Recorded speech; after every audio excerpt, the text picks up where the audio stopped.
ஒரு அழகான சின்ன காட்டுல சோனா குருவி தன்னுடைய கணவர் ராணாவோட வாழ்ந்து வந்தது. அவங்களுக்கு ஒரே பொண்ணு, அவ பேரு பியூட்டி. சோனா, உன்னோட பொண்ணுக்கு ஒரு நல்ல இடம் வந்திருக்கு. பையன் நல்லா படிச்சு முடிச்சிட்டு பெரிய கம்பெனில வேலையில இருக்கான். கோரி அக்கா, நீங்க சரியான சமயத்துல நல்ல செய்தியை கொண்டு வந்திருக்கீங்க. நாங்களும் இப்ப பியூட்டியோட கல்யாணத்தை பத்தி தான் பேசிக்கிட்டு இருந்தோம். அப்புறம் என்ன சோனா, கவலைய விடுங்க. நாளைக்கு மாப்பிள்ளை வீட்டுக்காரங்களை இங்க அழைச்சிட்டு வரேன். அவங்களுக்கு மட்டும் பியூட்டிய பிடிச்சிருச்சுன்னா பியூட்டிய மாதிரி கொடுத்து வச்ச பொண்ணு யாரும் கிடையாது. கோரி, அப்பனா நாளைக்கு நாங்க 2 பேரும் வேலைக்கு போகாம வீட்ல இருக்கோம். நீ மாப்பிள்ளை வீட்டுக்காரங்களை கண்டிப்பா அழைச்சுக்கிட்டு வந்துரு. பிறகு கோரிக்காகவும் சோனா குருவி வீட்டை விட்டு கிளம்பி மாப்பிள்ளை வீட்டுக்காரங்களை பார்க்க பறந்து போச்சு. இப்படி போன கோரி சோனா குருவி வீட்டுல நடந்தது மாப்பிள்ளை வீட்டுக்காரங்க கிட்ட சொல்லுச்சு. சரி கோரி, நாங்களும் நாளைக்கே வரோம். பொண்ணு எங்களுக்கு பிடிச்சிருந்தா கல்யாணத்தை உடனே வச்சுக்கலாம். அப்படியே செஞ்சிருவோம். நீங்க நாளைக்கே பொண்ணு பார்க்க போறதுக்கு தயாரா இருங்க. நான் வந்து அழைச்சிட்டு போறேன். பியூட்டியோட அப்பா, நம்ம பொண்ணு ரொம்ப கொடுத்து வச்சவன்னு நினைக்கிறேன். எவ்வளவு பெரிய இடத்துல இருந்து அவளுக்கு சம்பந்தம் வந்திருக்கு பாத்தீங்களா? சோனா, பியூட்டி பிறந்ததுல இருந்து வறுமைய மட்டும்தான் பாத்திருக்கு. போற இடத்துலயாவது நம்ம பொண்ணு நல்லா இருக்கட்டும், அதுதான் என்னோட ஆசை. என் பொண்ணு அப்படி எல்லாம் சந்தோஷமா இருக்க நான் என்ன வேணும்னாலும் பண்ணுவேன் சோனா. பிறகு மறுநாள் காலையில தான் சொன்ன மாதிரி கோரிக்காக மாப்பிள்ளை வீட்டுக்காரங்களை அழைச்சுக்கிட்டு சோனா குருவி வீட்டுக்கு பறந்து வந்தது. மாப்பிள்ளை வீட்டுக்காரங்க பியூட்டிய பார்த்தாங்க. அவங்களுக்கு பியூட்டிய ரொம்ப பிடிச்சிருச்சு.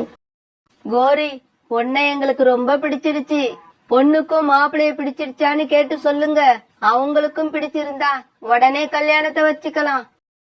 கோரி, இதுல சொல்றதுக்கு என்ன இருக்கு? எங்களுக்கு மாப்பிள்ளைய ரொம்ப பிடிச்சிருக்கு.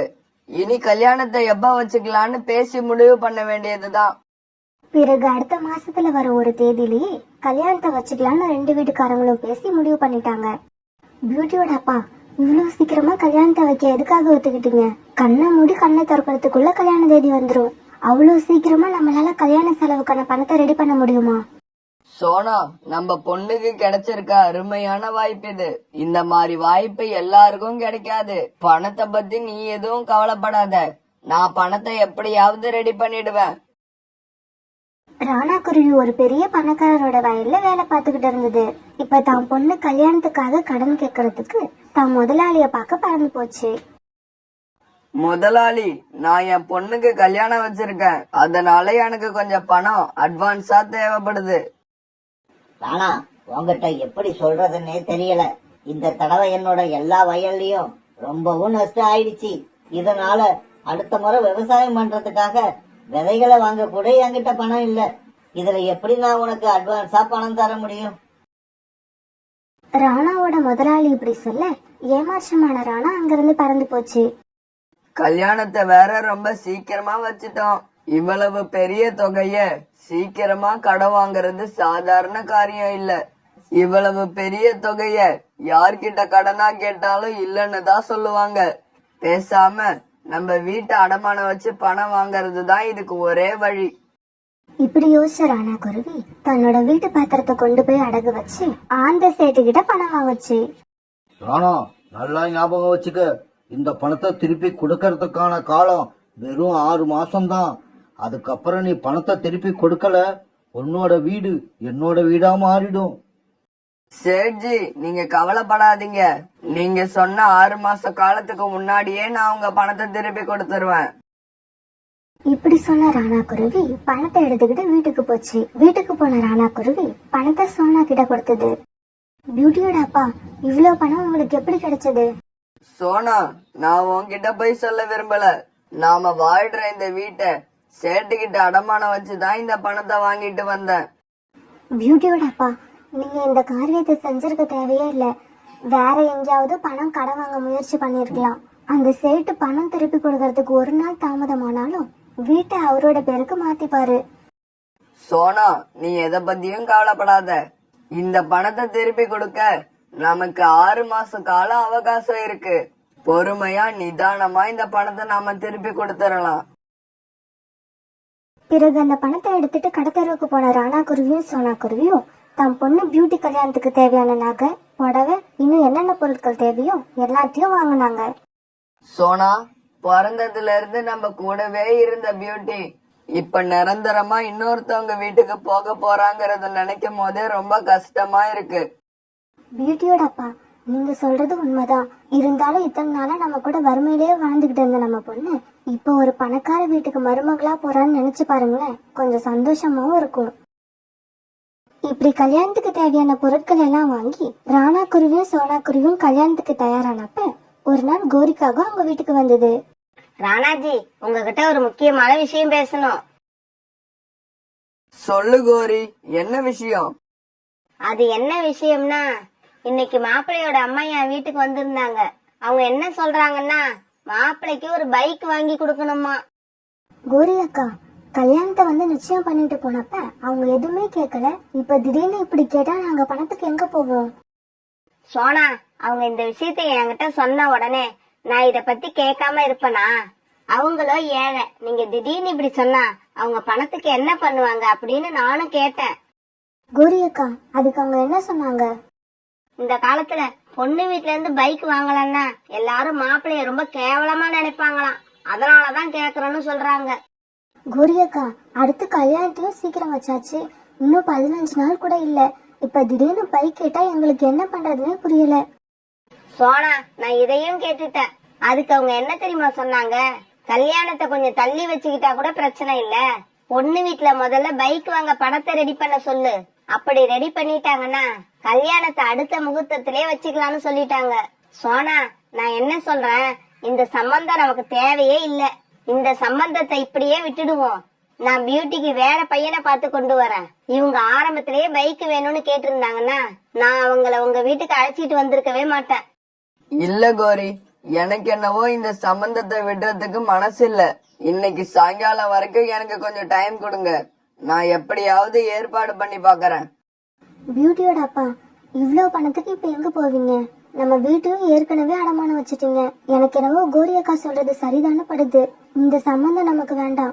நம்மளோட வசதிக்கு ஏத்த மாதிரி வேற சம்பந்தம் பாத்துக்கலாம். சோனா, என் பொண்ணு பியூட்டி சந்தோஷமா வாழ்றதுக்காக நான் எதை வேணாலும் செய்வேன். இப்படி சொன்னாரானா மறுபடியும் அந்த ஆந்த சேட்டு கடைக்கே போச்சு. சேட்ஜி, நான் என்னோட வீட்டை ஏற்கனவே உங்ககிட்ட அடமானம் வச்சிருக்கேன். இப்ப எனக்கு இன்னும் ஒரு 2 லட்சம் தேவைப்படுது. தயவு செய்து அதையும் கொடுங்க.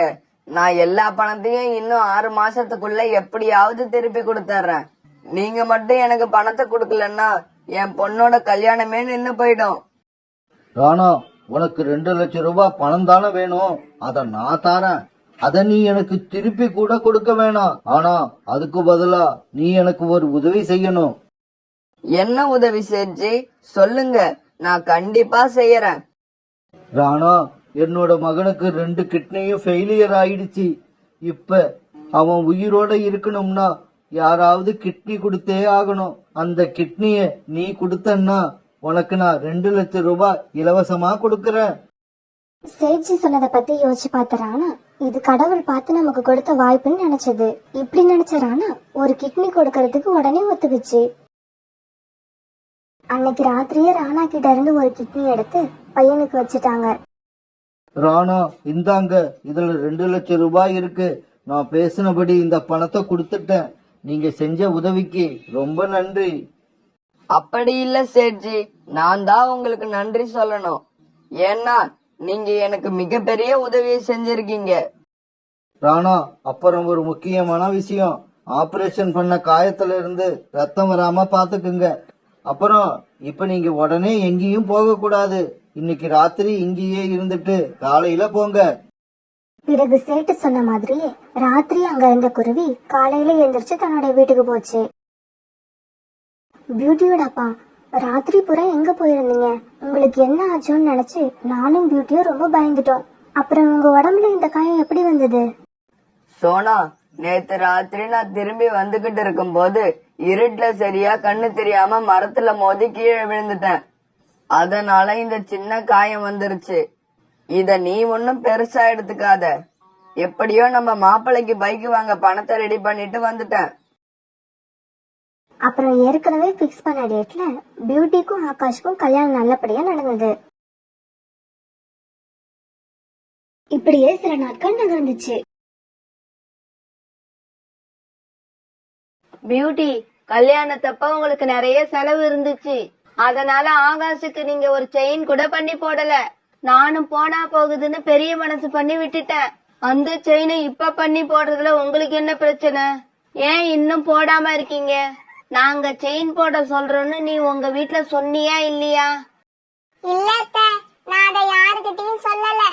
என் கல்யாணத்துக்கு வீட்டு அடமானம் வச்சுதான் செலவு பண்ணாங்க. இன்னும் அந்த பணத்தையே திருப்பி கொடுக்கல. இந்த நிலைமையில அவங்களால எப்படி செயின் போட முடியும்? பேசுவடி, நீ இதையும் பேசுவ, இன்னமும் பேசுவ. உங்களை சொல்லி குத்தம் இல்ல. உங்க குடும்பத்தை இழுத்து என்கிட்ட விட்டா பாரு புரோக்கர் கோரி, அவளை சொல்லணும். நல்ல குடும்பம் நல்ல குடும்பம்னு சொல்லி என் பையன் ஆகாச ஒரு பாழுங்கணத்துல தள்ளிட்டான். பியூட்டியோட மாமியார் சரியான பண பைத்தியம். எப்பவும் பணம் பண்ணோடனே அலைஞ்சுகிட்டு இருக்க ஜென்மம். தினம் இப்படி ஏதாவது ஒரு காரணத்தை காட்டி பியூட்டிய தினம் தினம் அவங்க மாமியார் திட்டிக்கிட்டே இருப்பாங்க.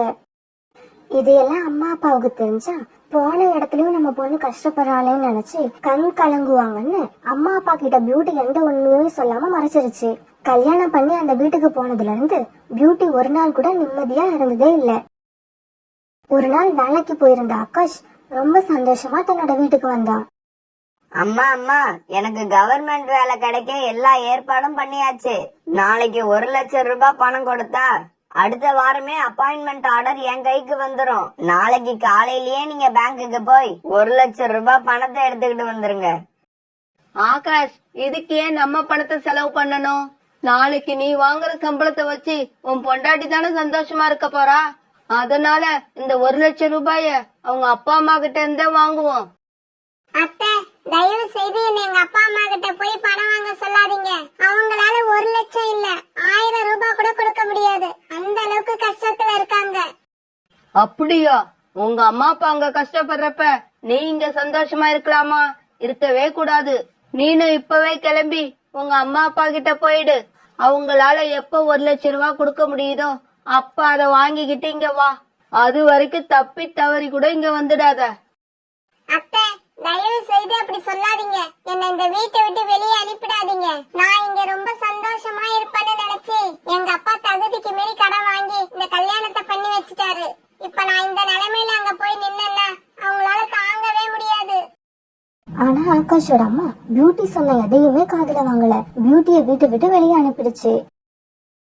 அங்க சோனாவோட வீட்லயும் இப்ப ராணாவுக்கு உடம்பு சரியில்லாம இருந்தது. கொஞ்ச நாளாவே ராணா படுக்கையில தான் இருந்தது.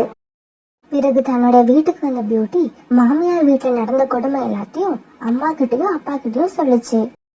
இதையெல்லாம் கேட்ட சோனா குருவியும் ராணா குருவியும் ரொம்ப கவலைப்பட்டாங்க. என்ன சொல்ற பியூட்டி? நீ உங்க மாமியார் வீட்ல சந்தோஷமா இல்லையா? உன்னை அவங்க வீட்டை விட்டு அனுப்பிட்டாங்களா? இந்த கல்யாணத்துக்காக நான் எவ்வளவு கஷ்டப்பட்டேன் தெரியுமா? நான் இவ்வளவு கஷ்டப்பட்டோம், நீ சந்தோஷமா இல்லையா? இப்படி கேட்டுக்கிட்டே இருந்த ராணா குருவி சோகம் தாங்காம அப்படியே இறந்து போயிடுச்சு. பியூட்டியோட அப்பா, தகுதிக்கு மீறின சம்பந்தம் வேண்டாம் வேண்டாம்னு எவ்வளவோ சொன்னேன். நான் சொன்னதை நீங்க கடைசி வரைக்கும் கேட்கவே இல்லை. இப்ப பாருங்க, நம்ம பொண்ணுக்கு நிம்மதியான வாழ்க்கையும் இல்ல, இந்த இக்கட்டான சமயத்துல எங்க கூட நீங்களும் இல்ல.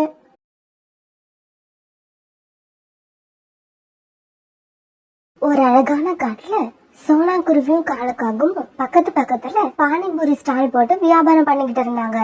கடவுள் புண்ணியத்துல 2 பேருக்குமே ஓரளவு நல்லாவே வியாபாரம் நடந்தது. காலன்னா, முன்னாடி நான் வீட்டு வேலை பார்த்துட்டு இருக்கும்போது வேலை அதிகம், சம்பளம் கொஞ்சம். ஆனா இந்த பானிபூரி ஸ்டால் போட்டதுல இருந்து வருமானம் அதிகமா இருக்கு. ஆனா அதே அளவுதான் இப்பவும் வேலை பாக்குறேன். ஒரு நாள் வருமானம் எல்லா செலவும் போக இப்ப எனக்கு 400 ரூபாய் 500 ரூபாய் கிடைக்குது. சோனா, நீ சொல்றது 100க்கு 100 உண்மை. நானும் எத்தனையோ இடங்கள்ல வேலை பார்த்துட்டேன், ரொம்ப கஷ்டப்பட்டேன். ஆனா நான் நினைச்ச மாதிரி வருமானமே இல்ல. இந்த பானிபூரி கடை போட்டதுல இருந்துதான் நானும் இப்ப நிம்மதியா இருக்கேன். என் கையிலயும் கொஞ்சம் பணம் சேர்ந்து இருக்கு. இந்த விஷயம் எனக்கு முன்னாடியே தெரிஞ்சிருந்தா நான் இந்த பானிபூரி கடையை எப்பவோ திறந்திருப்பேன். சோனா குருவியும் காலுக்காகவும் பானிபூரி கடை திறந்ததுல இருந்து அவங்க 2 பேரும் எவ்வளவு நிம்மதியா இருந்தாங்கன்றத மனசு விட்டு பேசிக்கிட்டு இருந்தாங்க. இவங்க இப்படி பேசிக்கிட்டு இருக்கப்ப மோட்டு பறவை சோனா குருவி கடைக்கு வந்தது. சோனா, எனக்கு பானிபூரி ஒரு பிளேட் கொடு. எனக்கு கொஞ்சம் சீக்கிரமா கொடு. நான் அவசரமா ஒரு இடத்துக்கு போகணும். பிறகு சோனா குருவி ஒரு பிளேட் பானிபூரி எடுத்து கொடுக்க அது மோட்டு பறவை அவசர அவசரமா சாப்பிட்டது. இதே சமயத்துல காலுக்காகத்துக்கிட்ட அறிமுகம் இல்லாத 2 பறவைங்க வந்து உட்கார்ந்தாங்க. தம்பி பானிபூரி 2 பிளேட் கொடுங்க. இதோ இப்பவே தாரேன் சார். இப்படி சொன்ன காலுக்காகும் பிறகு 2 பிளேட் பானிபூரிய அவங்களுக்கு கொடுத்தது. காலு கொடுத்த பானிபூரிய அவங்க 2 பேரும் நல்லா ருசிச்சு சாப்பிட்டாங்க. இந்தா தம்பி பானிபூரிக்கான பணம். இப்படி சொன்ன அவங்க 100 ரூபாய் நோட்டை காலு கிட்ட கொடுத்தாங்க. சார் என்கிட்ட சில்லறை இல்ல. ஒரு பிளேட் 20 ரூபாய், 2 பிளேட் 40 ரூபாய். உங்ககிட்ட சில்லறையா இருந்தா 40 ரூபாய் கொடுத்துருங்க. காலு சொன்ன விலையை கேட்டுட்டு அந்த பறவைங்க ரொம்ப ஆச்சரியமானாங்க. என்னது, ஒரு பிளேட் விலை 20 ரூபாய் தானா? ஆமா சார், ஒரு பிளேட் 20 ரூபாய் தான். இந்தா தம்பி 40 ரூபா, இத வச்சுக்க. இப்படி சொன்ன அந்த பறவைங்க 40 ரூபாய காலு கிட்ட கொடுத்தாங்க. தம்பி, நாங்க கடற்கரைக்கு பக்கத்துல இருக்கிற நகரத்துல இருந்து வரோம். எங்க சிட்டில எல்லாம் பானிபூரி ஒரு பிளேட் 50 ரூபாய். இங்கேயும் அதே விலைன்னு நினைச்சு கொடுத்துட்டோம். இப்படி சொன்ன அந்த பறவைங்க பிறகு அந்த இடத்தை விட்டு பறந்து போனாங்க. ஆனா இது வரைக்கும் சந்தோஷமா இருந்த காலுக்காகத்தோட மனசு இப்ப சோகமாயிடுச்சு. அடடா, நாம மட்டும் அந்த நகரத்துல கடை வச்சிருந்தா இங்க 20 ரூபாய்க்கு விக்கிற பிளேட்ட அங்க 50 ரூபாய்க்கு வித்திருக்கலாம். எனக்கு கிடைக்கிற லாபமும் 2 மடங்குக்கு மேல அதிகமா வரும். இப்படி அன்னைக்கு சாயங்காலம் வரைக்கும் யோசிச்சுக்கிட்டே இருந்த காலுக்காகும் இரவு கடையை மூடிட்டு வீட்டுக்கு போனதுக்கு அப்புறம் தான் மனைவி கோரி கிட்ட நடந்தது எல்லாத்தையும் சொல்லுச்சு. கோரி, உனக்கு இப்ப புரியுதா? நகரத்துல மட்டும் நாம கடை வச்சோம்னா இங்க கிடைக்கிற அந்த 500 ரூபாய் லாபம் அங்க போனா 1000 ரூபாயா மாறிடும். காலுஜி, இதுல யோசிக்கிறதுக்கு என்ன இருக்கு? நீங்களும் உடனே நகரத்துக்கு கிளம்புங்க. அங்க போனா இவ்வளவு லாபம் வரும்னு தெரிஞ்சதுக்கு அப்புறமும் நாம இங்கேயே இருக்கிறது பெரிய முட்டாள்தனம். கோரி, நீ என்ன உண்மையாதான் சொல்றியா? இங்க உள்ள பானிபூரி கடையை மூடிட்டு நான் நகரத்துக்கு போய் வியாபாரம் செய்யட்டா? ஆமா காலுஜி, உண்மையாதான் சொல்றேன். நீங்க நகரத்துக்கு கிளம்புங்க. நகரத்துல இருந்து வர்றப்ப எனக்கு தங்கத்துல வளையல், நெக்லஸ் எல்லாம் வாங்கிட்டு வாங்க. ஏன்னா அப்ப அந்த அளவுக்கு உங்ககிட்ட பணம் சேர்ந்திருக்கும். கோரி இப்படி சொன்ன உடனே காலுக்காகவும் கருப்பண்ணில மிதக்க ஆரம்பிச்சது. ஆமா கோரி, அதுதான் சரி. நான் நாளைக்கே நகரத்துக்கு கிளம்புறேன். பிறகு இப்படி நகரத்துக்கு போறத பத்தி பேசிக்கிட்டே இருந்த காலுக்காகவும் கோரிக்காகவும் அப்படியே படுத்து தூங்கிட்டாங்க. மறுநாள் பொழுது விடிஞ்சிச்சு. சோனா குருவி கடையை திறந்து ரொம்ப நேரம் ஆகியும் காலுக்காகவும் கடையை திறக்கவே இல்ல. என்ன ஆச்சு இன்னைக்கு? காலண்ணா எப்பவுமே எனக்கு முன்னாடியே கடையை திறந்து வச்சிருப்பாரு. இன்னைக்கு இவ்வளவு நேரம் ஆகியும் வரவே இல்லையே. ஏதாவது முக்கியமான வேலையா இருக்கும். அதனாலதான் காலண்ணா கடைக்கு வரல. சோனா குருவி இப்படி நினைச்சுக்கிட்டு இருக்கும்போது காலுக்காக அங்க வந்தது. காலண்ணா, இன்னைக்கு எதுக்காக கடை திறக்கல? உங்களோட கஸ்டமர் எல்லாம் வந்து ஏன் கடை திறக்கலன்னு கேட்டுட்டு போறாங்க. சோனா, இனிமே நான் என்னோட பானிபூரி கடையை இங்க திறக்கிறதா இல்ல. நான் கடற்கரைக்கும் பக்கத்துல உள்ள நகரத்துக்கு போய் அங்க பானிபூரி வியாபாரம் பண்ண போறேன். அங்க போய் வியாபாரம் பண்ணுனா இங்க கிடைக்கிற லாபத்தை விட 2 மடங்கு தாண்டி அதிகமா கிடைக்கும். காலண்ணா, நான் சொல்றது ஒரு நிமிஷம் கேளுங்க. மனசுல தேவையில்லாத ஆசை வளர்த்துக்கிட்டு நகரத்து பக்கம் போய் கஷ்டப்படாதீங்க. கிடைக்கிற லாபம் கொஞ்சமா இருந்தாலும் இங்க இருந்தா குடும்பத்தோட மனசு நிம்மதியா வாழலாம். சோனா, நான் இங்க வந்ததே உனக்கும் இந்த ஐடியாவை சொல்லி உன்னையும் அழைச்சுக்கிட்டு போலான்னு தான் நினைச்சேன். ஆனா நீ என்னடானா என்னையும் இங்கேயே இருக்க சொல்ற. இல்ல காலண்ணா, நாங்க வரல. எனக்கு இந்த கிராமத்துல கிடைக்கிற லாபமே போதுமானது. மனசு நிம்மதியாவும் சந்தோஷமாவும் இருக்க. சோனா, உன்கிட்ட சொல்றதுக்காக நான் இங்க வந்தேன் பாரு. வந்ததே வேஸ்ட். உனக்கெல்லாம் எவ்வளவு சொன்னாலும் புரியாது. நான் நகரத்துல இருந்து நிறைய சம்பாரிச்சுக்கிட்டு திரும்பி வருவோம் பாரு. அப்ப என்ன பார்த்து நீ பொறாம தான் பட போற. இப்படி சொன்ன காலுக்காகவும் பிறகு அங்கிருந்து பறந்து போச்சு. பிறகு மறுநாள் காலுக்காக நகரத்துக்கு கிளம்ப தயாராகிட்டு இருந்தது. காலுஜி, நகரத்துக்கு போய் பானிபூரி வியாபாரத்தை நல்லா திறமையா பண்ணுங்க. அப்புறம் நிறைய லாபம் கிடைச்சோன்னே என்ன மறந்துடாதீங்க. காலு, உன் கடையில உன் கையால பானிபூரி சாப்பிடுறது ரொம்ப சுவையாவும் டேஸ்டாவும் இருக்கும். இனிமே நான் அந்த மாதிரி பானிபூரி எப்பதான் சாப்பிட போறேனோ. புறா, கவலைப்படாத. உனக்கு எப்ப என் கையால பானிபூரி சாப்பிடணும் போல ஆசையா இருக்கோ, பஸ் ஏறி நகரத்துக்கு வந்துரு. நான் உனக்கு காசு வாங்காம இலவசமா பானிபூரி தாரேன். காலண்ணா, இங்க எப்படி சுவையான பானிபூரி தயாரிச்சு கொடுத்தீங்களோ அதே மாதிரி நகரத்திலயும் நல்ல வியாபாரம் பண்ணிட்டு வாங்க. சரி சரி, எனக்கு பஸ்ஸுக்கு டைம் ஆகுது. உங்ககிட்ட இப்படியே பேசிக்கிட்டு இருந்தேன்னா கடைசியா நான் பஸ்ஸை விட்டாலும் விட்டுருவேன். இப்படி சொன்ன காலுக்காகும் பிறகு நகரத்துக்கு போகிறதுக்கான பஸ் தேடி பறந்து போச்சு. பிறகு பஸ் ஏறி நகரத்துக்கு வந்து சேர்ந்த காலுக்காகும் முதல் வேலையா தனக்காக ஒரு ரூம வாடகைக்கு பார்த்தது. என்னது, ஒரு ரூம் மட்டும்தான் இருக்கு? அப்புறம் அட்டாச் லெட்ரின் பாத்ரூம் கூட இல்ல. எல்லாமே காமனா கட்டி வச்சிருக்கீங்க. இந்த ரூமுக்கு வாடகை 5000 ரூபாயா? 2000 ரூபாய்க்கு நான் எங்க ஊர்ல தனி வீடே வாடகைக்கு எடுப்பேன். காகமே, என்ன பைத்திய மாதிரி பேசிக்கிட்டு இருக்க? 5000 ரூபாய்க்கு 1 ரூபாய் குறைஞ்சாலும் உனக்கு இந்த ரூம் வாடகைக்கு கிடையாது. ஐயா, என்ன இவ்வளவு கரெக்டா பேசுறீங்க? எனக்காக ஒரு 2000 ரூபாய் குறைச்சுக்கிட்டு 3000 ரூபாய்க்கு இந்த ரூமை எனக்கு வாடகைக்கு கொடுங்க. இங்க பார், இஷ்டம் இருந்தா இரு, இல்லன்னா கிளம்பி போய்கிட்டே இரு. இந்த ரூமை பார்க்க இன்னும் 10 நிமிஷத்துல வேற பார்ட்டி வருது. உனக்கு ஒரு விஷயம் தெரியுமா? இந்த ஏரியாவுல ஒரு ரூம் இந்த வாடகைக்கு விடுறது நான் மட்டும்தான். வேற நீ எங்க போனாலும் 6000 ரூபாய்க்கு குறைஞ்சு ரூமே கிடையாது. அந்த ஓனர் இப்படி சொல்லவே பிறகு வேற வழி இல்லாத காலுக்காகும் அந்த வீட்டுல வாடகைக்கு இருக்க ஒத்துக்குச்சு. ஐயா, கவலைப்படாதீங்க. மாசம் முடிஞ்ச உடனே உங்களோட வாடகை உங்களுக்கு கரெக்டா வந்து சேர்ந்துரும். வாடகை வர்றதெல்லாம் இருக்கட்டும், 2 மாசத்து வாடகை அட்வான்ஸா கொடு. பிறகு காலுக்காகும் 2 மாசத்து வாடகை அட்வான்ஸா கொடுத்தது. பிறகு மறுநாள் காலுக்காக தன்னோட பானிபூரி வியாபாரத்தை அந்த நகரத்துல ஆரம்பிச்சது. தம்பி, பானிபூரி ஒரு பிளேட் எவ்வளவு? பாட்டி, விலையெல்லாம் ஒன்றும் அதிகம் கிடையாது. ஒரு பிளேட் 50 ரூபாய் தான். உங்களுக்கு எத்தனை பிளேட் வேணும்? எனக்கு ஒரு பிளேட் கொடுப்பா, நான் அதை சாப்பிடுறதே அதிகம். பிறகு பானிபூரி சாப்பிட வந்த வயதான பறவை பணத்தை கொடுத்துட்டு பறந்து போச்சு. அன்னைக்கு வியாபாரத்தை முடிச்சிட்டு இரவு தன்னோட ரூமுக்கு வந்த காலுக்காகவும் வியாபாரம் ஆன பணத்தை எண்ணி பார்த்தது. பணத்தை எண்ணி பார்த்தப்ப அதுல மொத்தமே 500 ரூபாய் தான் வியாபாரம் ஆகியிருந்தது. என்ன இது, ரொம்பவும் குறைவா வியாபாரம் இருக்கு. சரி சரி, இன்னைக்கு முதல் நாள் தானே, போக போக வியாபாரம் எப்படியும் பிக்கப் ஆயிடும். இப்படி யோசிச்சுக்கிட்டு பிறகு காலுக்காக தன்னோட ரூம்ல படுத்து தூங்கிடுச்சு. மறுநாள் பொழுது விடிஞ்சிச்சு. மறுநாள் காலையில எந்திரிச்ச காலுக்காகவும் பிறகு காய்கறி வாங்க கடைக்கு போச்சு. ஐயா கடைக்காரரே, எனக்கு 1/4 கிலோ கத்திரிக்காயும் 1/4 கிலோ வெங்காயமும் கொடுங்க. காலுக்காக இப்படி கேட்ட உடனே கடைக்கார கிளி காலுக்காக கேட்ட பொருட்களை எல்லாம் ஒரு பையில போட்டு கொடுத்தது. பிறகு காலுக்காக கடைக்கார கிளி கிட்ட 10 ரூபாய கொடுக்க அதை பார்த்த அந்த கிளி காலுக்காகத்தை பார்த்து இப்படி கேட்டது. தம்பி, நீ வாங்கின காய்கறிக்கு 50 ரூபாய் ஆச்சு.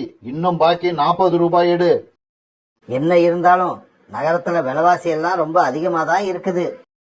இப்படி சொன்ன காலுக்காகவும் பிறகு வேற வழி இல்லாம 40 ரூபாய கடைக்காரர்கிட்ட கொடுத்துட்டு அங்கிருந்து கிளம்பி போச்சு. என்ன இது, கோரி கிட்ட இருந்து வாங்கிட்டு வந்த எல்லா பணமும் காலி ஆயிடுச்சு. இப்ப மீதி பொருட்கள் வாங்க பணத்துக்கு என்ன பண்றது? சரி சரி, இன்னைக்கு பானிபூரி நிறைய வியாபாரம் ஆகும்னு நம்புவோம். அப்படி நடந்தா நம்ம கையில நிறைய பணம் வந்து சேர்ந்துரும். இப்படி நினைச்ச காலுக்காகவும் பிறகு அன்னைக்கான வியாபாரத்தை கவனிக்க ஆரம்பிச்சது. காலுக்காக நினைச்ச மாதிரியே அன்னைக்கு பானிபூரி வியாபாரம் நல்லாவே நடந்தது. பிறகு வியாபாரம் ஆன பணத்தை எடுத்துக்கிட்டு காலுக்காக தன்னோட ரூமுக்கு கிளம்ப போறப்ப அங்க 2 போலீஸ் வந்தாங்க. தம்பி, என்ன நீ பாட்டுக்கு வார, வண்டிய போடுற, வியாபாரத்தை பாக்கற, முடிஞ்ச உடனே வீட்டுக்கு போற. இப்படி நீ போய்கிட்டே இருந்தா எங்களை யாரு கவனிக்கிறது? கவனிக்கணுமா? யார் கவனிக்கணும்? உங்களுக்கு கல்யாணம் ஆகலன்னா உங்க அம்மா உங்களை கவனிக்கணும். ஒருவேளை உங்களுக்கு கல்யாணம் ஆகி இருந்தா உங்க மனைவி தான் உங்களை கவனிக்கணும். தம்பி, என்ன கிண்டலா? இந்த மாசத்துக்கான மாமூல் பணம் 1000 ரூபாயை எடு. என்னது, 1000 ரூபாயா? என்னால அவ்வளவு ரூபாயெல்லாம் கொடுக்க முடியாது. பணத்தை கொடுக்க முடியாதுன்னா நாளில இருந்து நீங்க வண்டியும் போட முடியாது. பிறகு வேற வழி இல்லாத காலு அன்னைக்கு வியாபாரம் ஆன பணத்துல இருந்து 1000 ரூபாயை எடுத்து அந்த போலீஸ்கார்கிட்ட கொடுத்தது. இப்படியே சில நாட்கள் நகர்ந்துச்சு. காலுக்காகத்துக்கு கடையில பானிபூரி வியாபாரம் நல்லா தான் நடந்தது. இருந்தாலும் வியாபாரம் எவ்வளவு நடக்குதோ அதுக்கு ஏத்த மாதிரியே செலவும் ஆகிக்கிட்டே இருந்தது. இப்ப காலுக்காகத்துக்கு கொஞ்சம் கொஞ்சமா பயம் வர ஆரம்பிச்சிருச்சு. என்ன இது, நிறைய சம்பாதிக்கிற மாதிரி தான் இருக்கு, ஆனா கையில எதுவும் மீறவே மாட்டேங்குதே. இப்படி எல்லா பணமும் செலவாகிக்கிட்டே இருந்தா நான் திரும்ப ஊருக்கு போறப்ப எதை தான் கொண்டு போறது? காலு இப்படி யோசிச்சுக்கிட்டே உட்கார்ந்து இருக்கும் போது ஹவுஸ் ஓனர் அங்க வந்தாரு. தம்பி, நீ போன மாசத்து வாடகையே தரல, அதையும் சேர்த்து இப்ப 2 மாசத்துக்கான வாடகைய கொடு. ஐயா, இந்த ஒரு மாசம் பொறுத்துக்குங்க.